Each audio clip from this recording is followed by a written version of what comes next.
근데 이제 참고로 제가 더 말씀드리고 싶은 것은 이제 여러분들의 학부형들 마음 자세가 중요합니다. 학생 마음 자세도 물론 중요하고, 학생이 어떤 마음을 가지고 이 수시 지원을 하냐면 붙을 대학을 지원을 해야 되는데 다 욕심으로 지원을 하고자 해요. 만약에 떨어지면 정시 볼 수 있다는 이유로. 만약에 안 되면 정시 보면 되지. 이런 마음으로 수시 지원을 할 때 자기 욕심보다 한 단계, 때로는 두 단계씩 높여서 지원하는 경우가 있습니다. 근데 이게 과연 현명하냐? 절대 현명하지 않다. 그래서 학생이나 학부형들 꼭 아셔야 될 건 지원을 할 때 6군데를 넣을 수 있어요. 6군데를. 우리가 지원하는데 뭐 학생부 교과 전용이 있고 학생부 종합 전용이 있잖아요. 그 학생부 종합 전용이 있고 뭐 특기 전용이 있고 뭐 이런 거 있잖아요. 하도 내가 그 입시 상담 많이 해서 내가 다 알아. 응? 그러면 이 종합 전형, 뭐 특기 전형, 또 뭐야 그 교과 전형 등등의 이런 그 전형을 잘 분석해서 이제 지원을 하는데 6개를 지원할 수 있는데 미련하게 6개를 다 높여서 지원하는 사람은 이게 참 어리석은 거예요. 그러니까 6개를 다 높은 데만 지원하는 것은 매우 어리석은 것이다. 그래서 6개 중에서 2개는 약간 상향 조정을 해서 넣어도 괜찮아요. 시험 삼아. 그리고 2개는 자기 실력에 맞춰 넣어야 돼. 그리고 2개는 자기보다 약간 낮추어 넣어야 돼. 왜 그러냐면 운 나쁜 사람은요. 잘 보세요. 자기가 하향 지원한 쪽으로 붙게 돼 있어. 그리고 운 좋은 사람은 상향 지원한 쪽으로 붙게 돼 있고 운이 보통인 사람은 실력에 맞게 가게 돼 있고 운 나쁜 사람은 정시에 가도 나쁘고 수시에 가도 나쁜 거예요. 아니 운 나쁜 사람은 수시에 가도 나쁘고 정시에 가도 나쁘다. 그런데 정시보다 수시가 운 나쁜 사람은 좀 더 유리하다라는 거지. 왜 유리하냐? 6군데를 동시에 넣을 수 있기 때문에. 이해가 되시죠? 네. 봐봐요. 2개, 6군데를 동시에 넣을 수 있기 때문에 운 나쁜 사람은 지원하기가 좋잖아요. 그렇기 때문에 운 나쁜 사람은 그래도 수시에 합격하도록 노력하는 게 좋다. 이 소리예요. 운 나쁜 사람이 무조건 수시에 붙는다는 말이 아니고 그래서 2개인데 운이 좋은 사람이든 나쁜 사람이든 따질 거 없이 약간 상향 조정, 실력에 맞게 약간 하향 지원 이렇게 해가지고 붙으면 내 운이 좋아서 좋은 쪽에 붙었구나. 내 운이 평균이라서 평균 쪽에 붙었구나. 내 운이 안 좋아서 안 좋은 쪽에 붙었구나 하고 감사한 마음으로 다녀야지. 뭐라고 하느냐면 안 좋은 쪽에 붙으면 정시도 못 본다는 거야. 그래가지고 다 욕심만 내가지고 이렇게 한 단계, 두 단계 위로만 지원을 하려고 합니다. 그래가지고 학원 선생님이나 학교 선생님하고 상담을 해요. 그런데 여러분 이 학교 선생님, 학원 선생님 이 얘기 들으면 서운할지 모르는데 학교 선생님들 미안하고 학원 선생님들 미안합니다. 저는 바른 강의를 해주기 위한 목적이기 때문에 오해하지 마십시오. 특히 학원 선생님들이 많이 그렇습니다. 학원 선생님, 학교 선생님 이렇게 아이 실력을 점검해서 지원할 학교를 정해줍니다. 그러면 학원 선생님이나 학교 선생님대로 아이들이 다 붙었을까요? 절대 그렇지 않아요. 통계를 내보면 선생님 지도, 학원 선생님 지도에서 확실하게 붙는 사람은 30%밖에 안 돼요. 70%는 빗나갑니다. 붙는 사람이 확실하게 붙는 경우는 그 예언대로, 그 체크해준 대로, 점검해준 대로 붙는 경우는 불과 30%밖에 안 돼요. 그리고 맞을 수도 있고 틀릴 수도 있고, 그러니까 선생님 그 조언이 맞을 수도 있고 틀릴 수도 있는 경우는 또 30%가 돼요. 제가 말씀드리는 건 선생님의 지도가 맞는 경우도 있고 틀리는 경우도 있는 경우가 약 30%가 됩니다. 그리고 나머지 40%는 아예 빗나가. 그분들의 말이. 그러니까 그분들이 조언해 준 것들이 40%는 100% 다 빗나간다라는 거예요. 진짜 확실하게 맞는 경우는 30%밖에 안 되고, 맞고 안 맞는 차이가 나타나는 경우는 30%, 또 아예 100% 틀리는 경우가 40%. 그래서 학원 선생님이든 선생님의 말들을 참고하는 건 좋아요. 그러니까 참고해서 지원하는 건 좋다. 근데 그냥 그 말만 믿고 욕심을 부려서 지원하는 학생들이나 학부형들이 있다. 제가 왜 이 말씀을 드리냐면, 학생들의 의견과 그 선생님의 의견, 그 학원 선생님의 의견을 수렴해 가지고 저한테 가져오는데, 중요한 건 다 운세에 안 맞게 가져오고 실력에 안 맞게 가져오고 욕심으로 가져오는 경우가 몇 퍼센트? 70%예요. 그리고 그 학교 붙기를 바라는 거예요. 그리고 저한테 붙기를 바라서 상담을 해요. 그러면 저는 그 비유 맞춰주면 100% 틀린 사람이 되죠. 이해가 되십니까? 왜냐면 그분들의 조언을 가지고 와서 저한테 지원한다고 왔는데 내용들이 보면 전부 상향 조정이거나 욕심으로 가지고 왔다라는 거예요. 그리고 사주 운세를 풀어보고 이 아이의 실력을 점검해 보니까 겨우 턱거리거나 그보다 다 부족한 거예요. 근데 저는 냉철하게 말을 해줄 거 아닙니까? 이 아이 실력이 부족하고 운이 부족하다. 그렇기 때문에 이 학교보다는 좀 낮은 데를 선택해야 된다고 말을 하면 학부형들이 뭐라고 하냐? 대부분 기분 나빠하거나 고집대로 늦거나, 그리고 내 말을 듣는 분도 가끔은 있어요. 그리고 중요한 것은 6군데 지원하는데 6군데만 딱 적어가지고 와. 왜 물어보는데 그러면?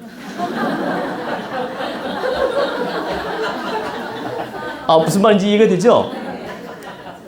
그러니까 6군데 학교를 넣을 건데 6군데만 딱 적어가지고 와.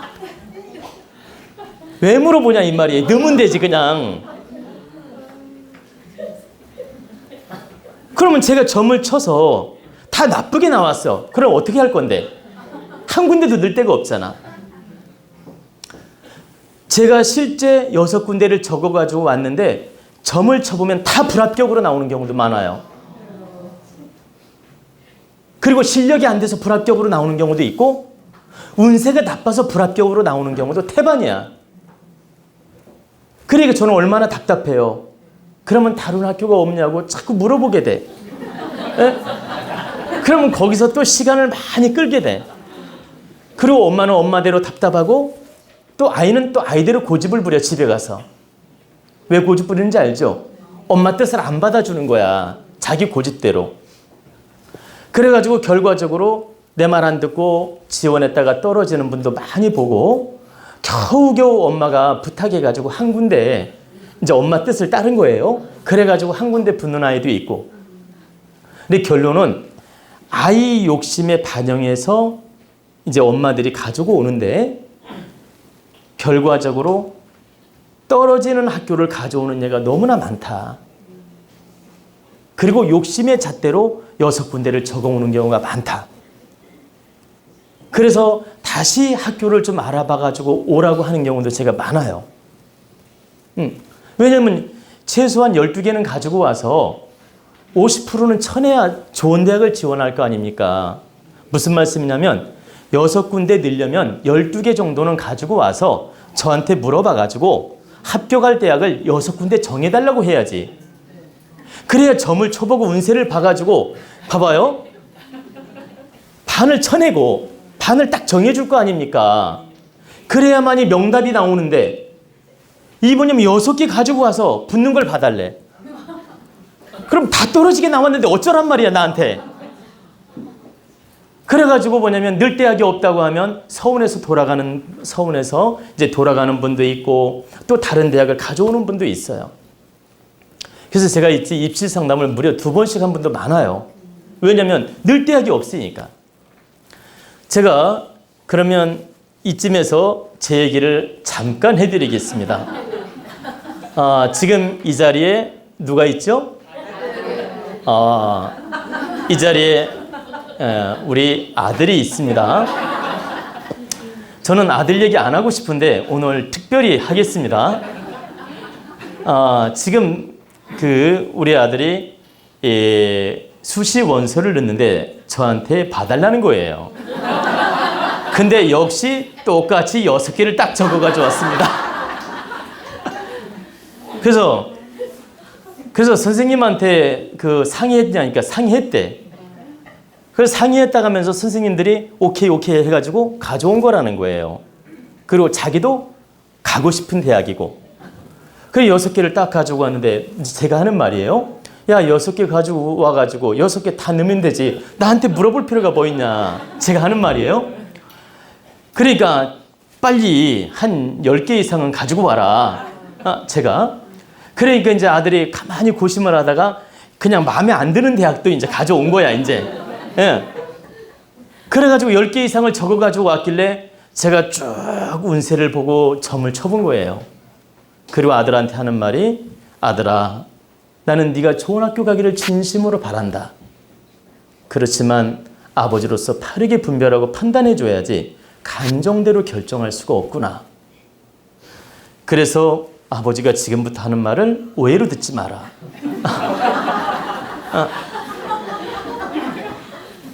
진짜 이건 그 심정 한번 바꿔서 한번 생각해 보세요.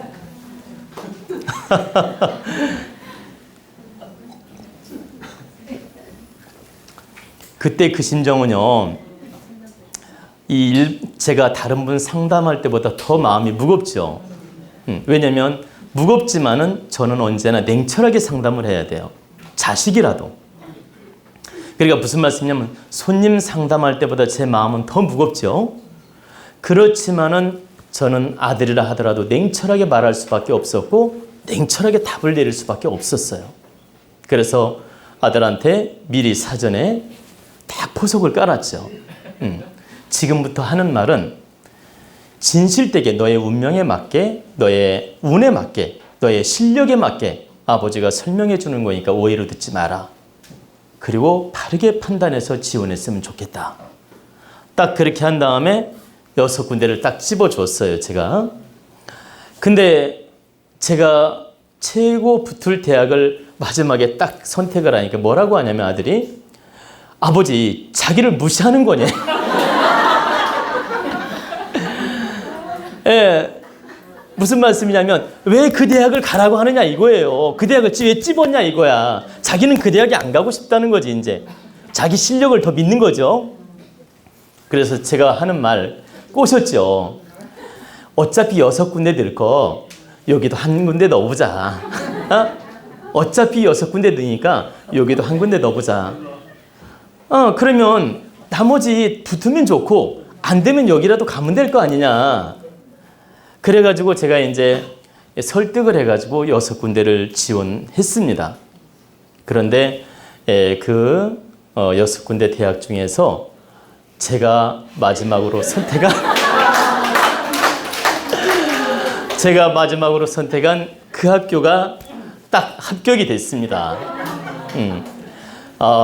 근데 이제 제가 마지막으로 선택한 학교가 합격이 됐는데 그 학교는 무려 70대 1로 합격을 했습니다.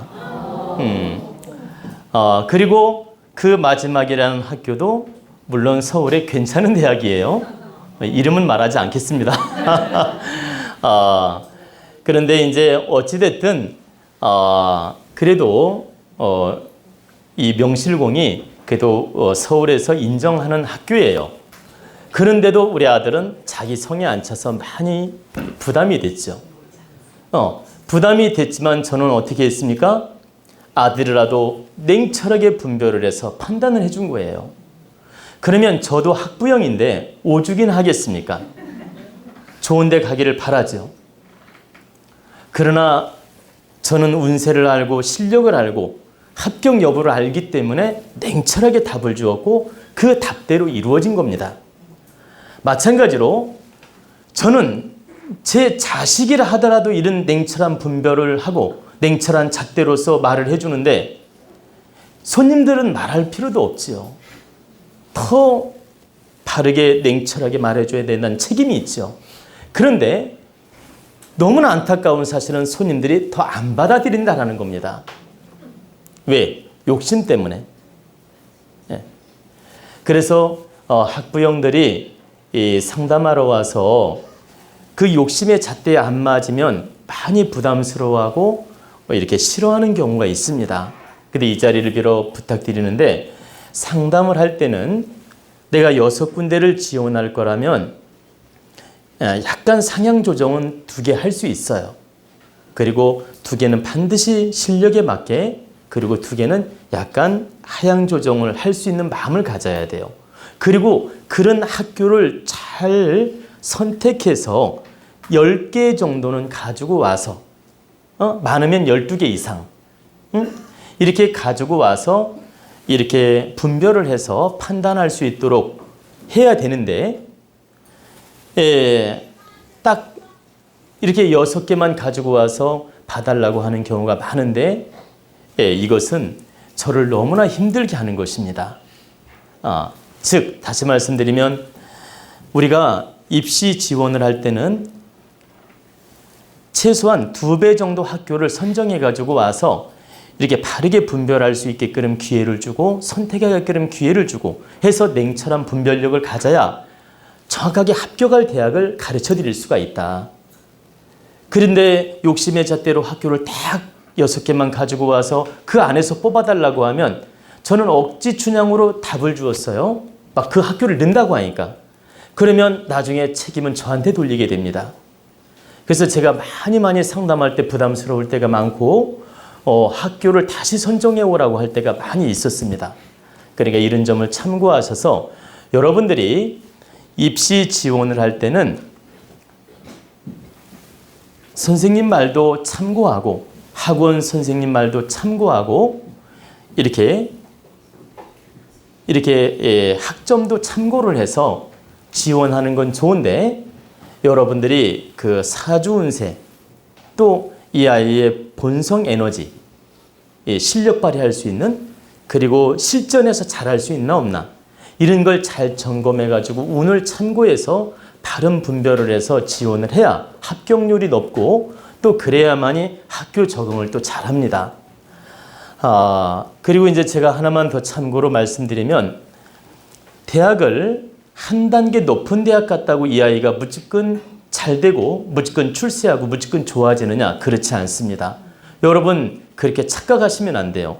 하나만 예를 들면 연세대학 갈 수 있었는데 연세대학이 떨어지고 고려대학을 갔어요. 근데 이 아이는 고대가 더 잘 맞을 수도 있어요. 그리고 고대가 더 잘 맞을 경우에 오히려 고대에서 만난 친구들도 좋고 교수들도 좋고 인연들이 더 좋아서 사회생활을 더 잘하게 돼요. 연대 간 것보다. 그리고 서울대를 운 나빠서 못 가가지고 성균관 대학을 갔다고 합시다. 예를 들어. 그렇더라도 그 아이가 그 대학이 연대가 잘 맞으면 오히려 나중에 사회운은 더 좋을 수도 있어요. 근데 서울대학이 안 맞는데 억지로 서울대학을 갔어. 그러면 친구들이 안 좋거나 왕따를 당하거나 사이코를 만나거나 이상한 친구를 만나가지고 막 데모하는데 힘쓰거나 등등의 이상한 짓을 해가지고 오히려 어려워지는 학생들도 있다. 제가 옛날에 강의할 때도 한번 그 얘기를 해드린 적이 있어요. 이 학부형이 그때 이제 어머니가 왔는데 이 아이는 운세를 보니까 연대도 붙을 수 있고 고려대학도 붙을 수 있는데 고대를 넣으라 그랬어요. 그러니까 그 어머니가 하는 말이 왜 연대를 갈 수 있는데 왜 고대를 가라고 하냐고 물어요. 그래서 여차저차해서 이 아이한테는 고대가 더 잘 맞으며 고대를 가야 앞으로 출세한다. 그리고 고대를 가야만이 무사히 학교 졸업을 할 수가 있다. 근데 연대를 가게 되면 반드시 어려움이 와서 학교 졸업을 못 할 수 있다. 제가 이렇게 예언을 했어요. 그럼 이 어머니가 가서 내 말을 들어야 될 거 아니야. 이 어머니가 아이한테 얘기했더니 아이가 연대를 가고 싶어 한다는 거예요. 그러니까 어머니도 에라 모르겠다.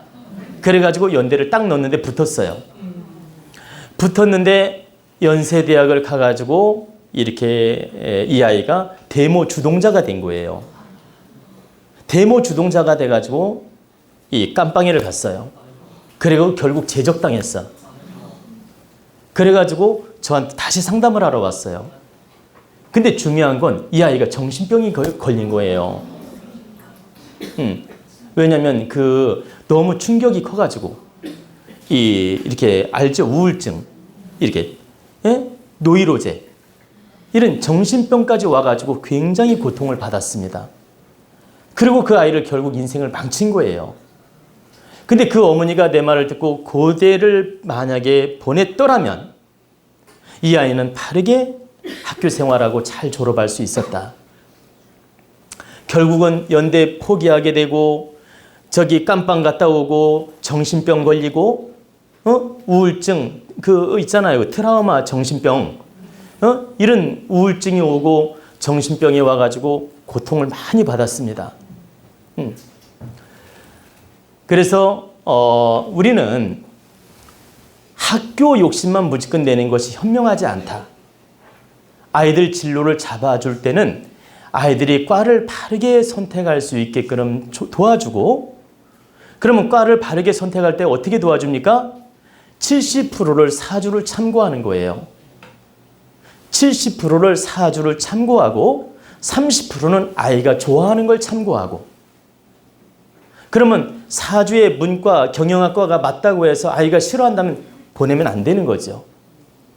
사주의 문과, 경영학과가 맞는데 아이도 그 경영학과를 좋아해, 예를 들어서. 그러면 보내면 되는 거지. 그리고 문과, 중문과를 좋아해. 그럼 중문과를 보내는 게 현명한 거고, 또 법대를 좋아해. 예를 들어 법학을 좋아한다고 합시다. 그러면 이제 문과, 법학을 보내는 거지. 다 문과지만 아이가 좋아하는 것도 참고해야 된다. 그래서 70%는 사주를 보아가지고 아이의 성향을 잘 참고해서 진로를 잡아주는 게 우선이고, 30%는 아이가 원하고 좋아하는 쪽을 참고해서 선택해 주는 게 현명하다. 그리고 아이 질량과 실력에 맞게 대학을 잘 가는 게 현명하지, 아이 실력은 없는데 무조건 좋은 대학 간다고 좋은 게 아니에요. 아이가 실력이 너무 없는데 운 좋게 좋은 대학을 갔어, 예를 들어. 그럴 경우에 버거워가지고 못 견디는 경우도 있어요. 또 연대가 안 맞아가지고 굉장히 힘들어하는 경우도 있고. 그렇기 때문에 제가 말씀드리는 것은 대학이 조금 더 좋다, 덜 좋다 이거에 집착할 필요가 없다. 대학이 조금 덜 좋아도 내가 그 과에서 빛나게 공부하고 성실하게 공부하고, 보세요, 다르게 공부를 해서 이 사회에 득되는 사람으로 성장할 수 있다면 그게 훌륭하고 좋은 것이지, 무조건 서울대 가고 연대 가고 고대 가야 좋은 게 아니다. 서울대 다니는 분들 들으면 조금 속상하겠지만 서울대 다니는 분들이 훌륭한 분도 가장 많지만 사이코도 제일 많습니다. 아니 사실이에요. 그러니까 훌륭한 분도 제일 많아요, 물론. 그러나 사이코도 제일 많다. 정신과 환자도 제일 많고.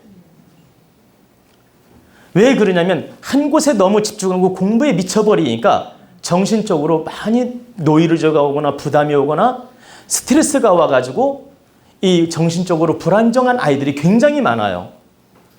제가 현재까지 통계를 내봤는데 그 서울대 학생들이 정신적으로 불안한 아이들이 굉장히 많다는 얘기입니다.